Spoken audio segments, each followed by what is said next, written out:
Here is the latest from Oil City News on K2 Radio.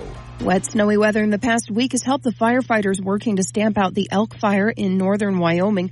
Crews on Sunday reported the blaze is nearly 90% contained. The uncontained sections of the fire along the southwest and northwest edges have not shown any signs of fire activity or smoke since the snowfall on October 30th, and the uncontained edges are in steep, inaccessible terrain with heavy fuels. Without the ability to get firefighters into the area to confirm that the edge is cold, operation leaders are being conservative in their approach to evaluating further containment. However, there is still the possibility that fires could become active in the area again if more precipitation does not arrive. Meanwhile, suppression and repair work has been ongoing in several locations along the face of the Bighorns, and this includes fixing fencing that was cut during dozer line implementation.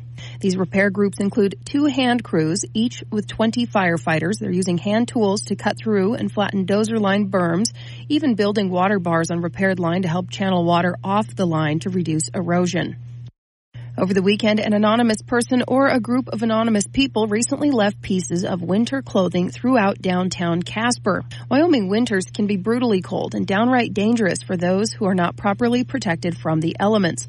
Winter hats and scarves on Saturday were spotted in several places, including on benches, stone walls, sculptures, and more. Each article of clothing was accompanied by a note encouraging anyone feeling cold to help themselves to one of the items.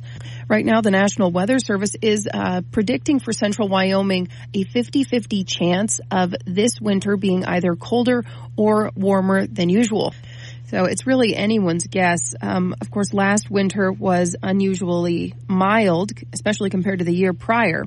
But still, as we head into this colder season, residents should take steps during the winter to stay safe amid dangerously low temperatures. Residents are urged to check forecasts and road closures frequently and keep a blanket and safety kit in their vehicle in case of emergency. This morning, there were several school shooting threats at multiple Wyoming high schools, including East and South High Schools in Cheyenne and Campbell County, and Thunder Basin High Schools in Gillette. Those did lead to lockdown measures. The lockdowns have been lifted, and staff and students are reportedly safe. As a precaution, there will be an increased police presence at the schools. These incidents appear to be part of a larger pattern, and so far, all threats have been unsubstantiated.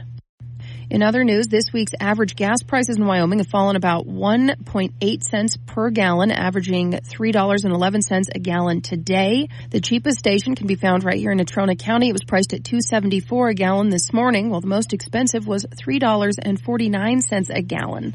The national average price of gas has also fallen over 2 cents in the last week, averaging $3.05 a gallon today. Also, the price of diesel has declined 1.3 cents in the last week and stands at $3.52 per gallon. That is the lowest level since 2021. Our petroleum analyst Patrick DeHaan with Gas Buddy says that seasonal trends continue to push gas prices down across much of the country. He notes that while much of the attention this week is going to be on the election and how it could potentially change the trajectory of the nation, gas prices are likely to be a gift to the next president, staying much lower than in previous years when COVID and Russia's war on Ukraine caused a surge that's unlikely to repeat, no matter who wins the election. For now, Americans can expect the downward trend to continue in most states, while other states have seen prices jump temporarily due to a behavior that they track called price cycling. We should see the number of states with sub-$3 per gallon prices grow as we get closer to Thanksgiving. And very quickly, on a final note, the annual holiday celebration with lights and activities at Conwell Park in Casper is going to take place this year on Friday, November 22nd from 4 to 6 p.m. Read more at k2radio.com. Reporting in Casper, this is Colby Fedor.